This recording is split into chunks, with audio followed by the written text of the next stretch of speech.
बिस्मिल्लाहिर्रहमानिर्रहीम। शुरू अल्लाह के नाम से जो रहमान और रहीम है। इक़रा बिस्मि रब्बिकल्लज़ी खलक़।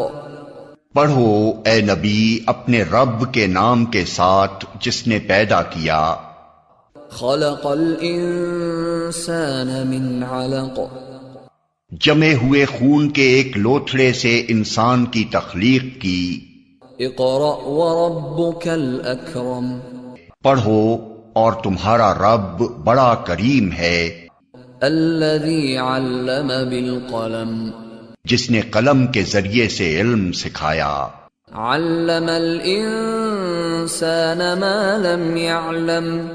इंसान को वो इल्म दिया जिसे वो न जानता था। Assalamualaikum. We start our class in the name of Allah who is most beneficent and merciful. Happy New Year students. May Allah gives us happiness, prosperity and peace. Ameen. Today student we are going to discuss about chapter number 8 and that is nutrition. आपको ये पता है कि हम food क्यों लेते हैं। सबसे पहले तो लिविंग ऑर्गेनिजम्स को फूड की नीड होती है। और हम फूड क्यों लेते हैं? क्योंकि हमें ग्रो करना होता है, लिविंग ऑर्गेनिज्म को ग्रो करना होता है। ग्रो करने के लिए और इसके साथ साथ अपनी हेल्थ को मेंटेन करने के लिए हमें फूड की नीड होती है। अब यहाँ पर इस तरह से फूड के अंदर होता है जो कि जिससे कि लिविंग ऑर्गेनिज्म की बॉडी ग्रो करती है और हम हेल्दी रहते हैं। फूड के अंदर इसेंशियल सब्सटेंसेस मौजूद होते हैं। Food contain essential substances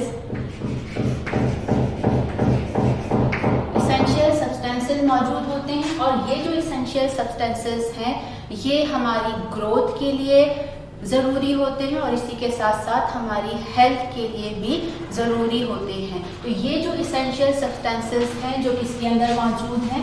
food के अंदर मौजूद हैं essential substances जो हमारी हेल्थ और हमारी ग्रोथ के लिए ज़रूरी होते हैं। इन essential substances को हम न्यूट्रिएंट्स कहते हैं। So nutrients are the essential substances, essential materials of the food that are necessary for the growth and health of living organisms. And ये न्यूट्रिएंट्स मौजूद हैं फूड के अंदर। इसी तरह से हम क्या करते हैं, हमारा एक प्रोसेस है, लिविंग ऑर्गेनिज्म का एक प्रोसेस होता है कि वो अपनी फूड को हासिल करते हैं। फूड हासिल करने के बाद उस फूड के अंदर से हम उसकी जितनी भी मटेरियल्स हैं, जो भी बेनिफिट हैं, उसको हासिल करते हैं। तो इस तरह फूड के हासिल करने का प्रोसेस है और फूड को यूज़ करने का भी प्रोसेस है। This process is called as nutrition. Nutrition process है और न्यूट्रिएंट्स सब्सटेंसेस हैं, इंपॉर्टेंट इसेंशियल सब्सटेंसेस हैं जो फूड के अंदर मौजूद होते हैं। और फूड के अंदर क्यों मौजूद हैं? क्योंकि ये हमारे लिए ज़रूरी है, हमारी हेल्थ के लिए, हमारी ग्रोथ के लिए, लिविंग ऑर्गेनिज्म की ग्रोथ और हेल्थ के लिए नेसेसरी हैं। इसलिए ये हमारी फूड के अंदर मौजूद है और हम फूड को हासिल कर रहे हैं। Nutrition is a process by which we obtain food and use the nutrients of the food to maintain our health and to maintain the growth of living organism. Nutrition आप ये भी कह सकते हैं कि nutrition is the study of nutrients. Simply अगर आप कहें कि न्यूट्रिशन क्या है, nutrition is the study of nutrients. ये न्यूट्रिएंट्स की का स्टडी है जिसके अंदर हम न्यूट्रिएंट्स के यूज के बारे में पढ़ते हैं। न्यूट्रिएंट्स के हम क्या पढ़ रहे हैं? यूजेस पढ़ रहे हैं, यूज के बारे में पढ़ते हैं और इसके साथ साथ हम इन न्यूट्रिएंट्स का जो रिलेशनशिप है, क्या रिलेशनशिप है? हमारी डाइट, हमारी हेल्थ और डिजीज के दरमियान जो रिलेशनशिप है, इस रिलेशनशिप को भी हम इस न्यूट्रिशन में डिस्कस करते हैं। So you can say that nutrition is the study of nutrients in which we study about the use of nutrients and the relationship of diet, health and disease. हम इन सब चीज़ों के बारे में स्टडी कहाँ पे करते हैं? न्यूट्रिशन में, ये टॉपिक में करते हैं। न्यूट्रिएंट्स आपको ये कह रही हूँ मैं कि न्यूट्रिएंट्स वो एसेंशियल सब्सटेंसेस हैं जो कि हमारी फूड के अंदर मौजूद होते हैं। तो ये न्यूट्रिएंट्स कौन कौन से हैं? जिस तरह से आपने पढ़ा होगा कि हमारी फूड के अंदर हमारी फूड के अंदर क्या मौजूद होता है? कार्बोहाइड्रेट्स। कार्बोहाइड्रेट्स मौजूद होते हैं। इसी तरह कार्बोहाइड्रेट्स क्या हुए? न्यूट्रिएंट्स हुए। प्रोटीन, फैट्स या लिपिड्स मौजूद होती है। और इसी तरह से water, minerals, vitamins and fiber. These all are nutrients of our food. ये nutrients हैं जो हमारी हेल्थ के लिए और हमारी ग्रोथ के लिए नेसेसरी हैं। सो न्यूट्रिएंट्स क्या हो गए हमारे फूड के? Carbohydrates, proteins, fats, water, minerals, vitamins and fiber. Fiber is also called as roughage. Fibre को रफेज भी कहा जाता है। आप इनके बारे में थोड़ा थोड़ा तो डिस्कस करके क्लास 8 में आ चुके हैं कि कार्बोहाइड्रेट्स क्यों नेसेसरी है। Carbohydrate provides us energy. इनसे हमें क्या मिलता है? एनर्जी मिलता है। तो हमें एनर्जी के लिए कार्बोहाइड्रेट्स की नीड होती है। प्रोटीन बिल्डिंग ब्लॉक्स हैं, ये ग्रोथ के लिए नेसेसरी होते हैं। प्रोटीन से हमें एनर्जी भी मिलती है और इसके साथ साथ प्रोटीन हमें एनर्जी भी प्रोवाइड करता है और हमारी बॉडी को बिल्ड अप भी करता है। ये हमारी ग्रोथ के लिए ज़रूरी होता है। इसी तरह फैट से भी हमें एनर्जी मिलती है। तो ये जो तीन है, carbohydrate, proteins and lipids are sources of energy. ये एनर्जी के सोर्सेज हैं।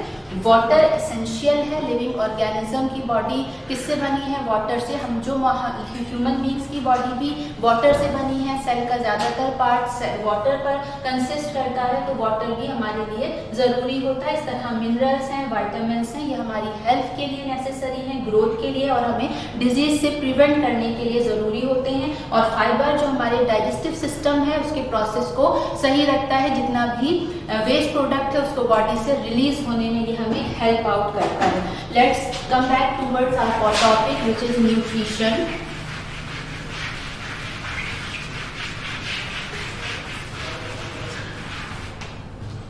न्यूट्रिशन आपको बताया कि ये फूड को हासिल करने का प्रोसेस है और फूड से हमें जितनी भी बेनिफिट्स मिल रहे हैं उन बेनिफिट्स को हासिल करने का प्रोसेस है।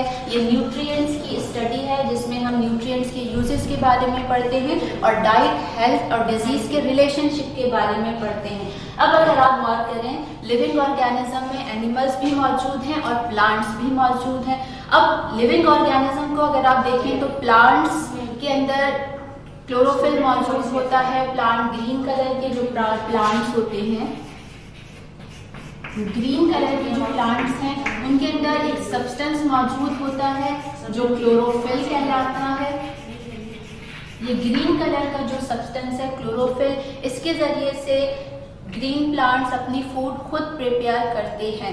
प्लांट किसी और से अपनी फूड हासिल नहीं कर रहे बल्कि प्लांट अपनी फूड खुद प्रिपेयर करते हैं। किस तरह से प्रिपेयर करते हैं? इनके अंदर ग्रीन पिगमेंट मौजूद होता है जो क्लोरोफिल कहलाता है। क्लोरोफिल और सनलाइट की प्रेजेंस में ये अपनी फूड खुद प्रिपेयर कर रहे होते हैं। तो कुछ हमारे पास अगर हम देखें लिविंग ऑर्गेनिज्म में तो ऐसे लिविंग ऑर्गेनिज्म भी मौजूद हैं जो अपनी फूड खुद प्रिपेयर करते हैं, जिसमें आपको एग्जाम्पल दी ग्रीन प्लांट्स हैं। इसी तरह से एल्गा अपनी फूड खुद प्रिपेयर करते हैं और कुछ बैक्टीरिया इस तरह होते हैं जो अपनी फूड को खुद प्रिपेयर कर रहे होते हैं। जबकि अगर हम देखें तो इस तरह के लिविंग ऑर्गेनिज्म भी हैं जो अपनी फूड खुद से प्रिपेयर नहीं करते बल्कि दूसरों से हासिल कर रहे होते हैं, जिसमें के एनिमल्स हैं,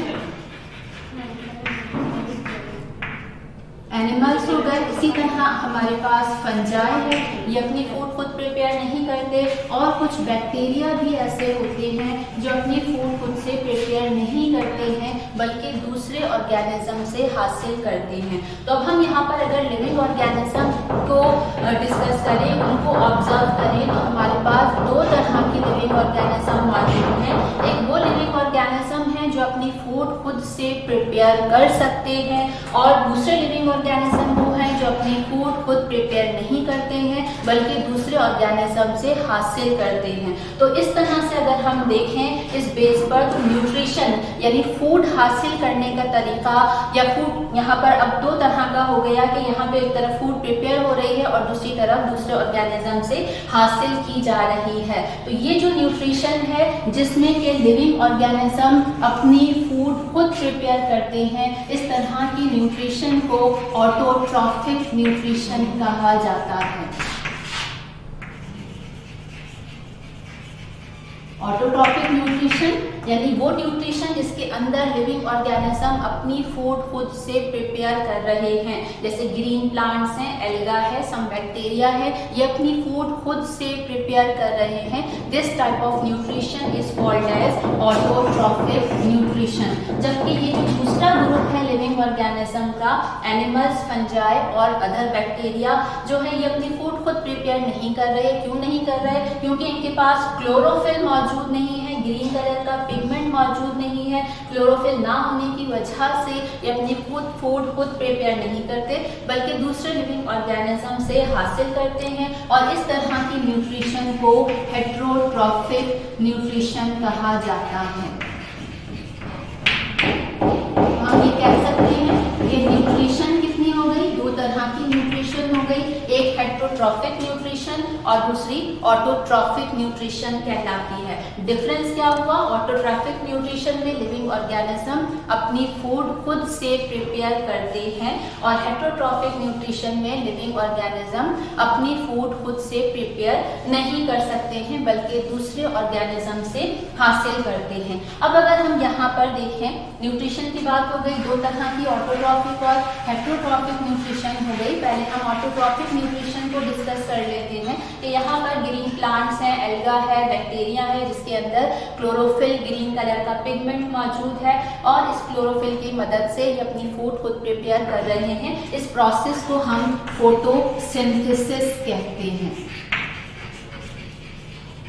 photosynthesis is the process by which green plants and alga prepare their own food. वो प्रोसेस जिसके जरिए से ग्रीन प्लांट और एल्गा या कुछ बैक्टीरिया जिसमें क्लोरोफिल मौजूद है, वो अपनी फूड खुद प्रिपेयर करते हैं। उस प्रोसेस को फोटोसिंथेसिस कहा जाता है। जबकि कुछ बैक्टीरिया के अंदर ग्रीन पिगमेंट मौजूद नहीं होता, क्लोरोफिल नहीं होता, तो उस प्रोसेस को हम कहते हैं कीमोसिंथेसिस।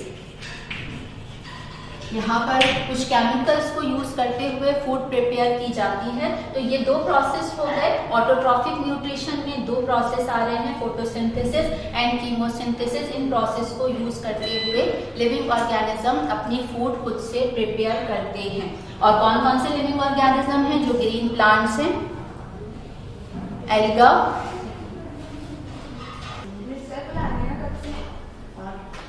तो ऑटोट्रॉफिक न्यूट्रिशन वो न्यूट्रिशन है जिसमें लिविंग ऑर्गेनिज्म अपनी फूड खुद प्रिपेयर कर सकते हैं। और कौन कौन से प्रोसेस यूज कर रहे हैं? फोटोसिंथेसिस और कीमोसिंथेसिस के प्रोसेस के थ्रू ये लिविंग ऑर्गेनिज्म अपनी फूड खुद प्रिपेयर कर रहे हैं। अब यहाँ पर अगर हम देखें कि प्लांट की बात करें, इन प्लांट्स, प्लांट किस तरह से अपनी फूड प्रिपेयर करते हैं, अभी आपको बताया कौन सा प्रोसेस यूज कर रहे हैं, ये फोटोसिंथेसिस, जो आपको लास्ट लेक्चर में, प्रीवियस लेक्चर में भी आपको बताया था फोटोसिंथेसिस के बारे में। फोटोसिंथेसिस वो प्रोसेस है जिसके जरिए से प्लांट अपनी फूड खुद प्रिपेयर करते हैं। किस तरह प्रिपेयर करते हैं कि इनके लीफ के अंदर क्लोरोफिल मौजूद है। यहाँ पर एक लीफ ड्रॉ कर रही हूँ, लीफ के अंदर ग्रीन पिगमेंट होता है। ग्रीन पिगमेंट कहाँ मौजूद होता है? लीफ के अंदर क्लोरोप्लास्ट होता है, ऑर्गेनील मौजूद है जो क्लोरोप्लास्ट कहलाता है। और इस क्लोरोप्लास्ट ऑर्गेनील के अंदर ग्रीन कलर का पिगमेंट मौजूद है जो क्लोरोफिल कहलाता है। इस क्लोरोफिल की प्रेजेंस में फूड प्रिपेयर होती है। इसके साथ साथ आपको क्या बताया था कि क्लोरोप्लास्ट डबल मेम्ब्रेन ऑर्गेनील है, इसके पास डबल मेम्ब्रेन होती है। और क्लोरोप्लास्ट के अंदर जो फ्लूइड मौजूद है वो स्ट्रोमा कहलाता है। आपको ये सब पहले बता चुके हैं, स्ट्रोमा कहलाता है। इसके अंदर क्लोरोप्लास्ट में जो फ्लूइड मौजूद होता है और यहाँ पर मेम्ब्रेन्स होती है, मेम्ब्रेन का नेटवर्क होता है। इन मेम्ब्रेन्स को थाइलेकॉइड कहा जाता है। थाइलेकॉइड मेम्ब्रेन्स होती हैं जो पाइलअप होती हैं, और पाइलअप करने के बाद, पाइलअप होने के बाद ये गिरेना या गिरेनम फॉर्म करती हैं। तो क्लोरोप्लास्ट के अंदर ग्रीन पिगमेंट है, इसके साथ साथ क्लोरोप्लास्ट में फ्लूइड मौजूद है जिसके अंदर प्रोटीन मौजूद होती है जिसको स्ट्रोमा कहते हैं। मेम्ब्रेन मौजूद है, मेम्ब्रेन का एक नेटवर्क होता है जो थाइलेकॉइड कहलाता है। मेम्ब्रेन एक दूसरे के ऊपर पाइलअप होती हैं जो गिरेना कहलाता है। और अब यहाँ पर क्या होता है कि क्लोरोफिल के साथ साथ क्या चीज चाहिए, सनलाइट की नीड होती है।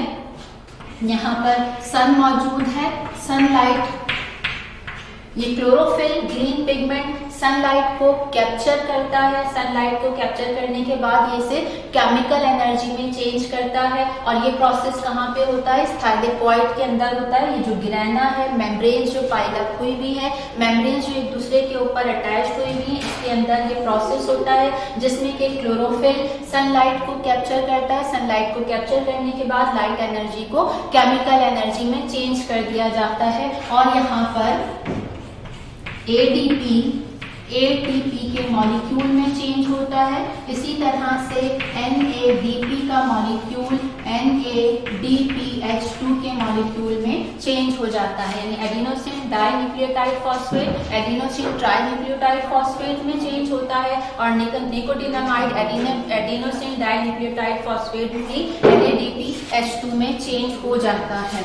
अब यहाँ पर क्या हो रहा है, यहाँ पे हो क्या रहा है कि जो सनलाइट है यानी लाइट एनर्जी है वो केमिकल एनर्जी में चेंज हो रही है। कहाँ चेंज हो रही है, क्लोरोप्लास्ट के थाइलेकॉइड के अंदर चेंज हो रही है। इस रिएक्शन के लिए लाइट नेसेसरी है, लाइट नेसेसरी है, इसलिए हमने इसको क्या कहा था, लाइट डिपेंडेंट रिएक्शन या लाइट रिएक्शन कहा था। जब आपको फोटोसिंथेसिस का टॉपिक डिटेल में समझाया था तो आपको बताया था कि इस फोटोसिंथेसिस में दो रिएक्शन होते हैं, एक लाइट रिएक्शन और एक डार्क रिएक्शन कहलाता है। तो यहाँ पर इस रिएक्शन के लिए जहाँ पर कि ATP में चेंज हो रहा है और NADPH2 में चेंज हो रहा है, इसके लिए लाइट नेसेसरी है। सूरज की रोशनी मौजूद होगी तो यहाँ पर केमिकल एनर्जी फॉर्म होगी, इसलिए इस रिएक्शन को लाइट रिएक्शन या लाइट डिपेंडेंट रिएक्शन कहा जाता है। जब ये फॉर्म हो जाते हैं इसके बाद आपको एक और साइकिल पढ़ाया था, केल्विन साइकिल। आपको बताया था कि इसके बाद केल्विन साइकिल स्टार्ट होता है, और वो केल्विन साइकिल किसके अंदर होता है, स्ट्रोमा में होता है।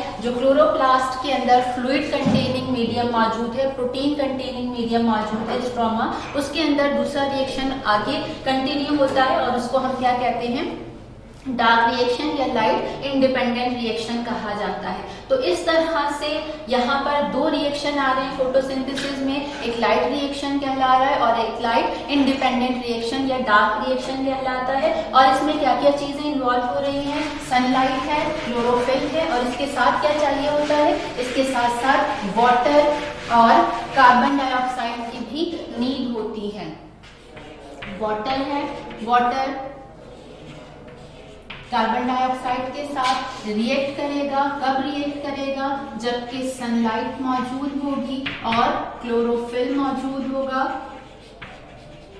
और क्या फॉर्म होता है, यहाँ पर ग्लूकोज का मॉलिक्यूल फॉर्म होता है और इसके साथ ऑक्सीजन गैस रिलीज होती है। तो ये पूरा रिएक्शन है, ये इक्वेशन है जो कि आपको बताती है कि फोटोसिंथेसिस में क्या रिएक्शन हो रहा है, किस तरह का प्रोसीजर हो रहा है कि 6 वाटर के मॉलिक्यूल 6 कार्बन डाइऑक्साइड के मॉलिक्यूल के साथ रिएक्ट करते हैं in the presence of sunlight and chlorophyll, glucose form होता है और ऑक्सीजन गैस रिलीज होती है। ऑक्सीजन गैस यहाँ पर एक्स्ट्रा प्रोडक्ट है, वेस्ट प्रोडक्ट है जो रिलीज हो जाती है। किसके थ्रू रिलीज होती है, लीव्स में स्मॉल पोर्स मौजूद होते हैं, छोटे छोटे सुराख होते हैं जिसको हम स्टोमेटा कहते हैं। उस स्टोमेटा के थ्रू ये ऑक्सीजन गैस बाहर रिलीज हो जाती है। और ग्लूकोज क्या है, यहाँ पर ये प्लांट की फूड है और ये अब प्लांट की फूड आगे आपको ये भी बताया था कि डिफरेंट मॉलिक्यूल्स में कन्वर्ट हो जाता है। यही ग्लूकोज का मॉलिक्यूल स्टेरॉइड में भी चेंज हो रहा होता है, यही ग्लूकोज का मॉलिक्यूल आगे जाके न्यूक्लिक एसिड में भी चेंज हो रहा होता है, फैट फॉर्म करने में भी हेल्प कर रहा होता है। तो इस तरह प्लांट के अंदर ऑटोट्रॉफिक न्यूट्रिशन होती है और प्लांट अपनी फूड खुद प्रिपेयर करता है। किस तरह से ये वाटर और कार्बन डाइऑक्साइड कहाँ आ रहा है, अगर आप सपोज करें कि ये एक प्लांट है, प्लांट में नीचे रूट्स मौजूद होती हैं और ये रूट सॉइल से क्या एब्जॉर्ब करती हैं, वाटर, क्या वाटर मॉलिक्यूल एब्जॉर्ब कर रही होती है। यहाँ से जब वाटर मॉलिक्यूल एब्जॉर्ब होता है और ये सन मौजूद है, लीफ सनलाइट को कैप्चर करता है। क्यों कैप्चर करता है, क्लोरोफिल मौजूद है, ये इसको कैप्चर कर रहा होता है। और इसी तरह से एयर में क्या मौजूद होती है, कार्बन डाइऑक्साइड मौजूद होती है। ये कार्बन डाइऑक्साइड स्टोमेटा के थ्रू लीफ के अंदर जाती है। ये जो वाटर आ रहा है ये भी जाइलम वेसल्स के थ्रू कहाँ पर आता है, लीफ के अंदर आ जाता है। लीफ में ऑलरेडी क्लोरोफिल मौजूद है जो सनलाइट को कैप्चर कर रहा है और इस तरह से ये फोटोसिंथेसिस का प्रोसेस परफॉर्म होता है।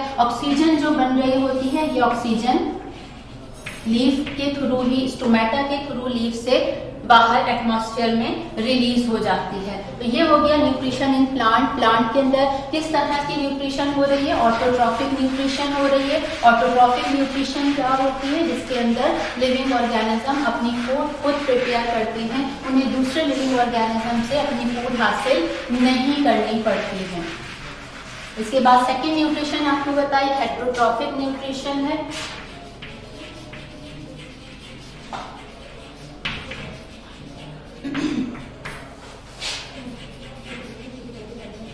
हेटेरोट्रॉफिक न्यूट्रिशन अभी आपको बताया ये किस तरह की न्यूट्रिशन है जिसमें लिविंग ऑर्गेनिज्म अपनी फूड खुद प्रिपेयर नहीं करते बल्कि दूसरे लिविंग ऑर्गेनिज्म से हासिल करते हैं।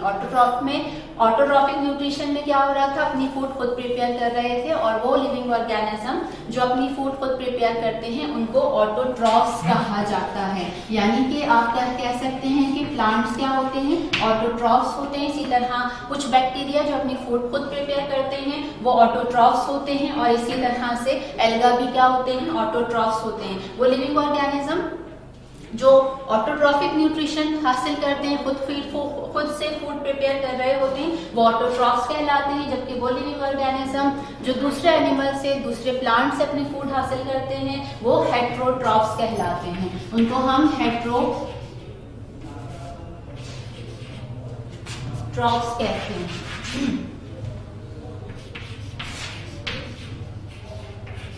ये लिविंग ऑर्गेनिज्म क्या कहलाते हैं, हेटेरोट्रॉफ, जो दूसरे लिविंग ऑर्गेनिज्म से अपनी फूड हासिल करते हैं। प्लांट ऑटोट्रॉफ्स भी कहलाते हैं और इसके साथ साथ प्लांट अपनी फूड खुद प्रिपेयर कर रहे हैं। या अगर हम एल्गा को भी लें और इसी तरह से हम अगर जो बैक्टीरिया अपनी फूड खुद प्रिपेयर कर रहे हैं उनकी बात करें तो ये फूड्स खुद से प्रिपेयर कर रहे हैं, इसलिए हम इन्हें प्रोड्यूसर्स भी कहते हैं। तो ऑटोट्रॉफिक न्यूट्रिशन जिनमें हो रही है वो ऑटोट्रॉफ्स भी कहला रहे हैं और साथ साथ वो प्रोड्यूसर भी कहलाते हैं। जबकि हेटेरोट्रॉफिक न्यूट्रिशन जिसके अंदर हो रही है वो हेटेरोट्रॉफ्स कहलाते हैं और इसके साथ साथ ये खुद फूड प्रिपेयर नहीं कर रहे बल्कि ये दूसरों से हासिल करते हैं, तो इन्हें हम कंज्यूमर भी कहते हैं। They are also called as consumers. ये कंज्यूमर होते हैं, अपनी फूड खुद प्रिपेयर नहीं करते हैं, ये फूड को कंज्यूम कर रहे होते हैं। अब अगर हम यहाँ पर देखें तो जो एनिमल्स हैं, ह्यूमन बींग्स भी, हम किस में आते हैं, हेटेरोट्रॉफ में आते हैं। हम हेटेरोट्रॉफ से अपनी फूड खुद प्रिपेयर नहीं करते बल्कि दूसरे सोर्सेज से हासिल कर रहे होते हैं। तो आप अगर अपनी सराउंडिंग में नजर दौड़ाएं तो कुछ एनिमल आपको ऐसे भी नजर आएंगे जो सिर्फ प्लांट ईटर्स होते हैं, अपनी फूड सिर्फ प्लांट से हासिल कर रहे होते हैं। जिस तरह जिराफ है, जेब्रा है, तो ये क्या होते हैं, अपनी फूड कहाँ से हासिल कर रहे होते हैं, प्रोड्यूसर से हासिल करते हैं। वो एनिमल्स, वो ऑर्गेनिजम्स जो अपनी फूड प्रोड्यूसर से हासिल करते हैं उन्हें हम हर्बीवोर्स कहते हैं। वो लिविंग ऑर्गेनिजम्स या वो एनिमल्स कहें जो अपनी फूड किससे हासिल कर रहे हैं, प्रोड्यूसर से हासिल कर रहे हैं, यानी किससे हासिल कर रहे हैं, प्लांट से हासिल कर रहे हैं, उन्हें हम हर्बीवोर्स कहते हैं। इसी तरह से अगर आप देखें तो कुछ लिविंग ऑर्गेनिज्म, कुछ एनिमल ऐसे भी हैं जो सिर्फ एनिमल से अपनी फूड हासिल करते हैं। जैसे लाइन है तो वो अपनी फूड किससे हासिल करता है, दूसरे एनिमल से हासिल करता है, तो उन्हें हम क्या कहते हैं, कार्निवोर्स कहते हैं। कार्निवोर्स कौन से एनिमल्स हुए, मीट ईटर एनिमल्स हैं, और हर्बीवोर्स क्या हैं, प्लांट ईटर एनिमल्स हैं। Plant eater eater animals are called as herbivores and meat eater animals are called as carnivores. और अगर आप ह्यूमन बीइंग अपनी बात करें तो हम प्लांट सोर्स से भी फूड हासिल कर रहे होते हैं और एनिमल सोर्स से भी फूड हासिल करते हैं। हम प्लांट से वेजिटेबल्स ले रहे हैं, फ्रूट ले रहे हैं, हर्ब्स लेते हैं, मेडिसिन हासिल कर रहे होते हैं। और इसी तरह एनिमल सोर्स से भी हम एग भी ले रहे हैं, मीट मिल्क भी हासिल करते हैं। तो इस तरह से वो लिविंग ऑर्गेनिज्म जो अपनी फूड प्रोड्यूसर से भी ले रहे हैं और इसके साथ साथ एनिमल से भी हासिल कर रहे हैं, इन्हें हम ओमनीवोर्स कहते हैं। तो यहाँ पर अगर हम बात करें हेट्रोट्रॉप्स की, तो हेट्रोट्रॉप्स भी अब यहाँ पर 3 टाइप्स के हो गए, herbivores, omnivores and carnivores. Herbivores कौन से हैं? जो प्लांट सोर्स से अपनी फूड हासिल कर रहे हैं, प्लांट ईटर एनिमल्स हैं, वो हर्बीवोर्स कहलाएंगे। कार्निवोर्स जो मीट ईटर हैं, सिर्फ गोश्त लेते हैं, सिर्फ एनिमल से अपनी फूड हासिल करते हैं, वो मीट कार्निवोर्स कहलाते हैं। और जो दोनों सोर्स से हासिल कर रहे हैं, प्लांट से भी और एनिमल सोर्स से भी अपनी फूड हासिल करते हैं, उन्हें ओमनीवोर्स कहा जाता है। अब इसके अलावा भी अगर आप देखें मोड ऑफ न्यूट्रिशन के हवाले से कि किस तरह से फूड को हासिल किया जा रहा है, किस तरह से उसका इनटेक किया जा रहा है, तो इसके हवाले से भी हेट्रोट्रॉपिक ऑर्गेनिजम्स को हमने डिफरेंट टाइप्स में डिवाइड किया है। अब अगर आप देखें तो हमारे पास हमारे सराउंडिंग में मॉस्किटोज मौजूद होते हैं। मॉस्किटोज भी क्या करते हैं? अपनी फूड दूसरे ऑर्गेनिज्म से हासिल करते हैं, दूसरे एनिमल से हासिल कर रहे होते हैं। और जब वो एनिमल्स को बाइट करते हैं तो वो वहाँ से ब्लड को सक करते हैं और अपनी फूड हासिल करते हैं। इसी तरह लाइसिस हैं,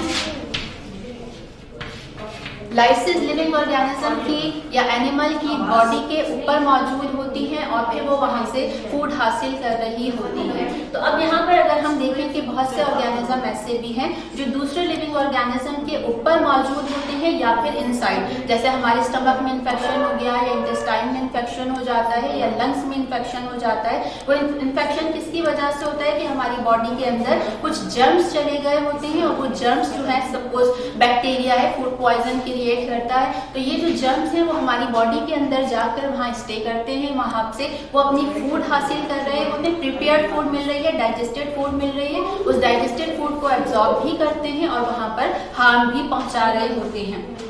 तो कुछ ऑर्गेनिजम्स ऐसे भी हैं जो दूसरे लिविंग ऑर्गेनिज्म की बॉडी के ऊपर या फिर बॉडी के अंदर से फूड हासिल कर रहे होते हैं और जो जिसके बॉडी के अंदर रह रहे हैं उस ऑर्गेनिज्म को होस्ट कहा जाता है। जिस लिविंग ऑर्गेनिज्म की बॉडी से वो फूड हासिल कर रहे हैं उन्हें हम होस्ट कह रहे हैं। तो वो होस्ट के ऊपर मौजूद है या फिर होस्ट के इनसाइड है, आउटसाइड या इनसाइड, यानी ऑन द बॉडी या इनसाइड द बॉडी मौजूद होते हैं होस्ट के। तो वहां से अपनी डाइजेस्टेड फूड को भी वो एब्जॉर्ब कर रहे होते हैं और साथ साथ वो इस होस्ट को हार्म भी पहुंचा रहे होते हैं, नुकसान पहुंचा रहे हैं, डिजीज क्रिएट कर रहे होते हैं। यानी होस्ट को उन ऑर्गेनिज्म से कोई भी फायदा नहीं होता। तो इस तरह के जो ऑर्गेनिजम्स हैं जो दूसरे लिविंग ऑर्गेनिज्म की बॉडी के ऊपर मौजूद हैं, जो मैंने आपको लाइसिस कहा, लाइसिस कहाँ होते हैं? एनिमल्स की बॉडी के ऊपर होते हैं, ब्लड सक कर रहे होते हैं, डाइजेस्टेड फूड एब्जॉर्ब कर रही होती है और वहाँ हार्म भी पहुंचा रही होती है। इसी तरह आपको एग्जाम्पल देखिए, माइक्रोब्स हैं, माइक्रो ऑर्गेनिजम्स हैं, जर्म्स मौजूद है, बैक्टीरिया है, वायरस है, हमारी बॉडी के अंदर जाता है और एनिमल्स की बॉडी के अंदर जाने के बाद वहाँ से डाइजेस्टेड फूड भी एब्जॉर्ब करता है और साथ साथ वो क्या करता है? वहाँ पर इन्फेक्शन प्रोड्यूस करता है, वहाँ पहुँचा रहा होता है। इस तरह के लिविंग ऑर्गेनिज्म को हम पैरासाइट्स कहते हैं या फिर इन्हें पैरासाइटिक ऑर्गेनिज्म कहा जाता है। इन्हें पैरासाइटिक ऑर्गेनिजम्स भी कहा जाता है और पैरासाइट्स भी कहा जाता है। और इस तरह के मोड ऑफ न्यूट्रिशन को पैरासाइटिक न्यूट्रिशन कहते हैं।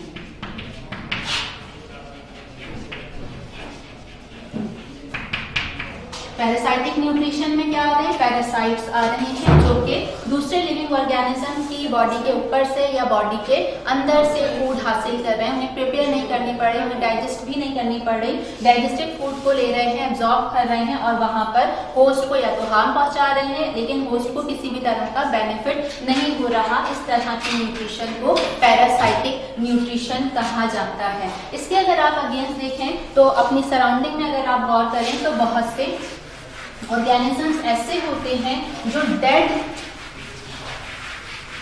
ऑर्गेनिजम्स के ऊपर ग्रो करते हैं, वहां से अपनी फूड हासिल कर रहे होते हैं।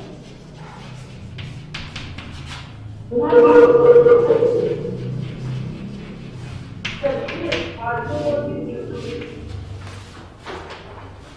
तरह हमारे पास फंगस ग्रो करती है, ब्रेड के ऊपर आपने अक्सर देखा होगा, ब्रेड के ऊपर फंगस ग्रो कर जाती है, ऑरेंजेस के ऊपर फंगस ग्रो करती है। तो कुछ लिविंग ऑर्गेनिजम्स ऐसे भी हैं जो डेड ऑर्गेनिज्म के ऊपर ग्रो करती हैं, जिसमें फंजाई आ जाते हैं। और फंजाई में क्या क्या है? मोल्ड, टाइप्स ऑफ फंजाई है मोल्ड, ईस्ट एंड मशरूम। और कुछ बैक्टीरिया भी ऐसे होते हैं जो डेड ऑर्गेनिज्म से अपनी फूड हासिल करते हैं, यानी ये लिविंग ऑर्गेनिज्म से फूड नहीं ले रहे हैं बल्कि डेड ऑर्गेनिज्म से फूड हासिल कर रहे हैं। डेड ऑर्गेनिज्म के ऊपर ये रहते हैं, यहाँ पर ये एंजाइम्स रिलीज करते हैं। एंजाइम्स आपको बताया था, एंजाइम्स क्या होते हैं? प्रोटीन इन नेचर हैं, सब्सटेंसेस हैं, केमिकल सब्सटेंसेस हैं, प्रोटीन इन नेचर है, प्रोटीन के बने हुए मॉलिक्यूल्स होते हैं जो क्या करते हैं कि कैटलिस्ट होते हैं ये, और रिएक्शन को स्पीड अप करते हैं, रिएक्शन को तेजी से होने में हेल्प करते हैं। तो ये जो ऑर्गेनिजम्स हैं जो डेड ऑर्गेनिज्म से अपनी फूड हासिल करते हैं, ये एंजाइम रिलीज करते हैं और ये एंजाइम उस डेड ऑर्गेनिज्म में मौजूद न्यूट्रिएंट्स को डाइजेस्ट कर देता है। किस तरह डाइजेस्ट कर रहा है कि वहां पर जो कॉम्प्लेक्स फूड पार्टिकल्स हैं, उन कॉम्प्लेक्स फूड पार्टिकल्स को सिंपलर फूड पार्टिकल्स में कन्वर्ट कर देता है। सिंपलर फूड पार्टिकल्स में कन्वर्ट करता है और फिर ये सिंपलर फूड पार्टिकल्स उसकी बॉडी से एब्जॉर्ब हो जाते हैं। तो इस तरह का जो मोड ऑफ न्यूट्रिशन है जिसमें के लिविंग ऑर्गेनिज्म डेड ऑर्गेनिज्म से फूड हासिल करते हैं, उसे सेप्रोट्रॉफिक न्यूट्रिशन कहा जाता है।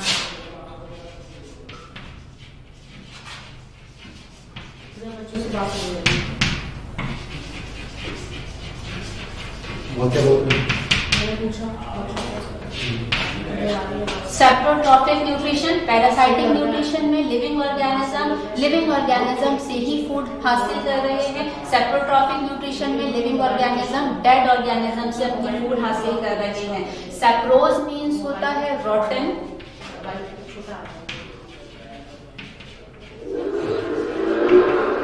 सेप्रोज means rotten and trophic means nutrition.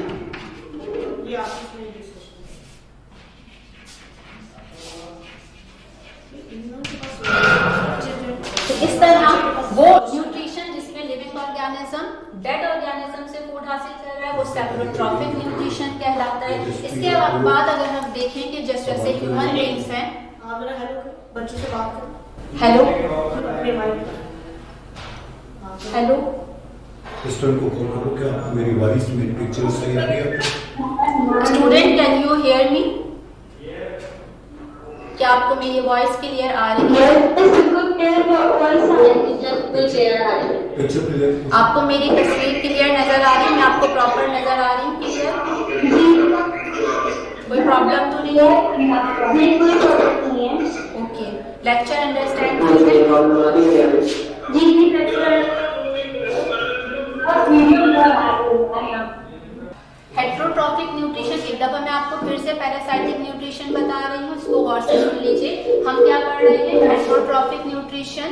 Heterotrophic nutrition में क्या बताया, जैसे ह्यूमन बींग्स हैं, एनिमल्स हैं या फंजाई हैं, हमारे पास क्लोरोफिल नहीं होता, इसलिए हम अपनी फूड खुद से प्रिपेयर नहीं कर सकते हैं और हम दूसरे ऑर्गेनिज्म से अपनी फूड हासिल करते हैं, एनिमल सोर्स से या प्लांट सोर्स से हासिल कर रहे होते हैं। तो इस तरह की न्यूट्रिशन को हेट्रोट्रॉफिक न्यूट्रिशन कहा जाता है। उसमें मैंने आपको सारे बता दिए कि हर्बीवोर्स होते हैं, ओमनीवोर्स होते हैं, कार्निवोर्स होते हैं, प्लांट को प्रोड्यूसर भी कहते हैं, ऑटोट्रॉफ्स भी कहते हैं। हेट्रोट्रॉफिक न्यूट्रिशन जिनमें हो रही है वो हेट्रोट्रॉफ्स या कंज्यूमर कहलाते हैं। इतना तो आपको क्लियर है। अब है पैरासाइटिक न्यूट्रिशन में आपको मैंने एग्जांपल दी, जैसे लाइसिस हो जाती हैं। अब अगर लाइसिस मौजूद है किसी भी एनिमल की बॉडी के ऊपर, स्किन के ऊपर लाइसिस मौजूद होती हैं, तो वो अपनी फूड वहाँ खुद प्रिपेयर नहीं कर रही, बल्कि जिस एनिमल की बॉडी पर वो लाइस मौजूद है वो वहाँ से फूड हासिल कर रही होती है। वहाँ से वो क्या करती है, उसको सक कर रही होती है। जब ब्लड सक करती है तो ब्लड के अंदर न्यूट्रिएंट्स मौजूद हैं। एनिमल के फूड के जो न्यूट्रिएंट्स हैं वो उसकी ब्लड में मौजूद होते हैं और वहाँ से वो जो डाइजेस्टेड फूड है वो सिंपलर फॉर्म की जो फूड है उसको एब्जॉर्ब कर लेता है। तो यहाँ पर इस तरह के ऑर्गेनिज्म जो दूसरे ऑर्गेनिज्म की बॉडी के ऊपर मौजूद है, यानी ऑन द बॉडी मौजूद है या इनसाइड द बॉडी मौजूद होते हैं, जिस तरह से कि अगर आपके अंदर इन्फेक्शन हो गया, इंटेस्टाइन के अंदर इन्फेक्शन हो गया या लंग्स के अंदर इन्फेक्शन, तो वो इन्फेक्शन कैसे होता है कि माइक्रो ऑर्गेनिज्म हमारी बॉडी के अंदर जाकर वहां पर स्टे करते हैं, वहां रह रहे होते हैं। अब वो भी लिविंग ऑर्गेनिज्म है। जो माइक्रो ऑर्गेनिज्म अगर किसी भी एनिमल या ह्यूमन बीइंग की बॉडी के अंदर गया है तो वो भी एक लिविंग ऑर्गेनिज्म है, उसको भी फूड की नीड है। और वो फूड वहाँ कैसे हासिल करेगा, वो ब्लड के थ्रू लेगा, जिस लिविंग ऑर्गेनिज्म की बॉडी में मौजूद है वहीं से वो ब्लड के थ्रू फूड हासिल कर रहा होता है। तो इस तरह की न्यूट्रिशन को हम पैरासाइटिक न्यूट्रिशन कहते हैं और ये लिविंग ऑर्गेनिज्म पैरासाइट्स कहलाते हैं। वो लिविंग ऑर्गेनिज्म जो दूसरे लिविंग ऑर्गेनिज्म से फूड हासिल कर रहे हैं, डेड से नहीं ले रहे हैं, जिंदा जानदार से फूड हासिल कर रहे हैं, या तो उसकी बॉडी के ऊपर से या फिर बॉडी के अंदर से, उनको हम पैरासाइट्स कहते हैं। और पैरासाइट की जो न्यूट्रिशन है उसको पैरासाइटिक न्यूट्रिशन कहा जाता है। जबकि वो लिविंग ऑर्गेनिज्म जिसमें मैंने आपको एग्जांपल दी कि ब्रेड के ऊपर फंगस ग्रो करती है, तो फंगस फूड कहाँ से लेती है, उस ब्रेड से ले रही होती है। ऑरेंज के ऊपर आपने देखा होगा फंगस लग जाती है, ऑरेंज खराब होने लगता है, तो वो फंगस फूड कहाँ से लेती है, उस ऑरेंज से हासिल कर रही होती है। अब ये जो ब्रेड है या ऑरेंज है ये लिविंग पार्ट नहीं है, ये अब नॉन लिविंग बन गए हैं। जब नॉन लिविंग से फूड हासिल की जा रही है, यानी डेड ऑर्गेनिज्म से फूड हासिल की जा रही हो, उस तरह के न्यूट्रिशन को सेप्रोट्रॉफिक न्यूट्रिशन कहा जाता है और उन ऑर्गेनिज्म को सेप्रोट्रॉफ्स कहा जाता है जो कि डेड से अपनी फूड हासिल करते हैं। इस तरह कुछ बैक्टीरिया भी ऐसे होते हैं जो कि डेड ऑर्गेनिज्म से फूड हासिल कर रहे होते हैं। कोई भी चीज है जो खराब हो गई है, रॉटेन फूड है, उस फूड से वो अपनी फूड हासिल कर रहे होते हैं। थर्ड मैंने कहा जिस तरह के एनिमल्स होते हैं और ह्यूमन बीइंग्स हैंगे, हम फूड किस तरह हासिल करते हैं, हम फूड अपने माउथ के थ्रू अपनी बॉडी में एंटर करते हैं। ये जो प्रोसेस है जिसमें कि फूड को माउथ के थ्रू बॉडी में एंटर कर रहे हैं, ये प्रोसेस क्या कहलाता है, इंजेक्शन का प्रोसेस कहलाता है। इंजेक्शन के थ्रू जब फूड हासिल की जाती है, अब इंजेक्शन के बाद क्या होगा, जब हमने बाइट अपने माउथ में एंटर किया है उसके बाद फूड को हम डाइजेस्ट करते हैं। डाइजेस्ट करने का मतलब कि जो फूड के कॉम्प्लेक्स पार्टिकल हैं उसको सिंपलर पार्टिकल में कन्वर्ट किया जाता है। जिस तरह आपको बताया कि कार्बोहाइड्रेट हमारी फूड का एक न्यूट्रिएंट है। कार्बोहाइड्रेट एक कॉम्प्लेक्स पार्टिकल है, इसका साइज बड़ा होता है, इसको किसमें कन्वर्ट किया जाता है, ग्लूकोज में कन्वर्ट किया जाता है। ग्लूकोज एक सिंपलर पार्टिकल है। अब ये जो ग्लूकोज में कार्बोहाइड्रेट का कन्वर्जन जो ग्लूकोज में हो रहा है, इस प्रोसेस को हम डाइजेशन कहते हैं। इंजेक्शन के बाद कौन सा प्रोसेस आएगा, डाइजेशन होगा। जब फूड डाइजेस्ट हो जाती है तो फिर वो ब्लड में जाती है, जिसे हम एब्जॉर्प्शन कहते हैं, और इसके साथ साथ जो अनडाइजेस्टेड फूड है वो बॉडी से रिलीज हो जाती है। इस प्रोसेस को इजेशन कहते हैं। अगर किसी भी लिविंग ऑर्गेनिज्म में इस तरह का न्यूट्रिशन हो जो कि ह्यूमन बीइंग में और एनिमल में होता है कि माउथ के थ्रू फूड एंटर हो रही है, यानी इंजेक्शन के जरिए से फूड एंटर हो रही है, उसके बाद डाइजेशन का प्रोसेस होता है, फिर एब्जॉर्प्शन होती है और फिर इजेशन का प्रोसेस होता है। जब इन तमाम प्रोसेस से गुजरती है फूड, तो इस तरह के न्यूट्रिशन को होलोजोइक न्यूट्रिशन कहा जाता है।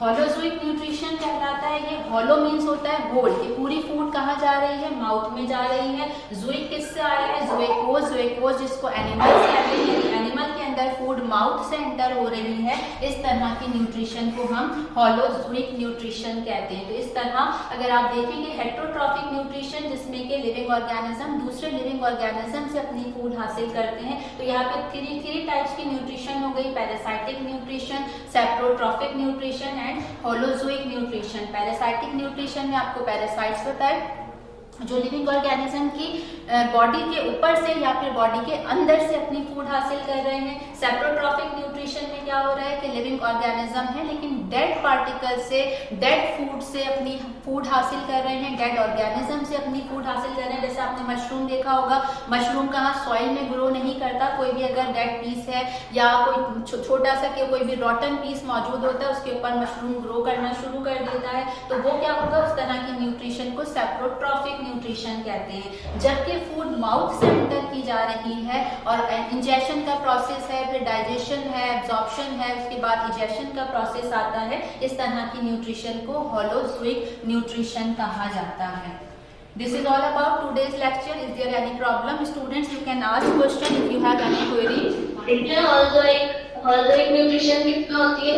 होलोजोइक न्यूट्रिशन एनिमल्स में होती है, ह्यूमन बींग्स में होती है। जितने भी आपकी सराउंडिंग में एनिमल्स हैं, आप उन्हें देखें, वो माउथ के थ्रू फूड लेते हैं, फूड को माउथ में एंटर करते हैं और उनका भी एक डाइजेस्टिव सिस्टम होता है, फूड डाइजेस्ट होती है। इस तरह होलोजोइक न्यूट्रिशन होता है। तो जितने भी ह्यूमन बींग्स हैं और आपकी सराउंडिंग में जो आपको एनिमल्स नजर आ रहे होते हैं, उनमें होलोजोइक न्यूट्रिशन होती है। और इसके साथ साथ जैसे आपको पहले मैंने अमीबा पढ़ाया था, चैप्टर 1 में अमीबा आपने पढ़ा था, तो ये जो अमीबा है या पैरामीशियम है, इनके अंदर भी होलोजोइक न्यूट्रिशन होती है कि वो फूड पार्टिकल्स को बॉडी के अंदर एंटर करते हैं और उसके बाद वहाँ वो फूड पार्टिकल डाइजेस्ट हो जाता है। जो एक सवाल बस याद करने के हवाले से अगर आप गाइड कर दें, बस याद करने के हवाले से अगर आप गाइड कर दें प्लीज। याद करने के लिए आप ये करें कि अभी आपको चैप्टर 3, 4, 5, 6 चैप्टर आपको मेमोराइज करना है, जिसका भी आपको का एग्जाम होगा। तो आप चैप्टर 3, 4, 5 में मैंने आपको मार्क करके भेजा था कि आपको डेफिनेशंस याद करनी है, डिफरेंसेस याद करने हैं, डायग्राम आपको टिक करके बताई थी किन किन डायग्राम की आपको प्रैक्टिस करनी है। लॉन्ग क्वेश्चन भी आपको बताए थे कि आपको कौन कौन से लॉन्ग क्वेश्चन याद करने हैं। बस हम लोगों के पास जो नोट्स थे उस पर वो बस उसके चैप्टर 3 तक के लास्ट पीरियड में हम लोग को सैफुद्दीन के नोट्स मिले थे, तो क्या उसी में से याद करना है सब कुछ? सैफुद्दीन के नोट्स में भी मैंने टिक करवाए थे, हो सकता है कि आपके बैच में नहीं हुए हों। हम लोगों को आपने नहीं बताया था, बस हो गया होगा कि आपकी क्लास में रह गया होगा। बाकी ये है कि जो आपके बाद के रोल नंबर थे उनको टिक करवा दिया था। बस हमें नहीं बताया था, हमें बताया। ओके स्टूडेंट, कल आपकी क्लास दोबारा होगी बायो की, उसमें ये प्रॉब्लम मैं सॉल्व कर दूंगी। अगर आपके पास प्रॉब्लम आ रहा है कि क्या मेमोराइज करना है, तो क्वेश्चन मैं आपको दोबारा से बता दूँ। Thank you. कंटेंट सोल्यूशन में बायोलॉजी का वर्क चाहिए तो वो कहाँ से करना है? कंटेंट सोल्यूशन में बायोलॉजी का वर्क चाहिए तो वो कहाँ से करना है? बायोलॉजिकल मेथड, कंटेंट सोल्यूशन में बायोलॉजी का वर्क नहीं है। कंटेंट सोल्यूशन में बायोलॉजी का वर्क इसलिए नहीं है कि 3, 4, 5, 6 आपके कंटेंट में थे, उसका वर्क आपको कॉपी में पहले ही करवा दिया था। बस आवाज नहीं आ रही है, आवाज नहीं आ रही है। स्टूडेंट्स, आपको आपका जो कंटेंट था वो चैप्टर 3, 4, 5 और 6 का था। अभी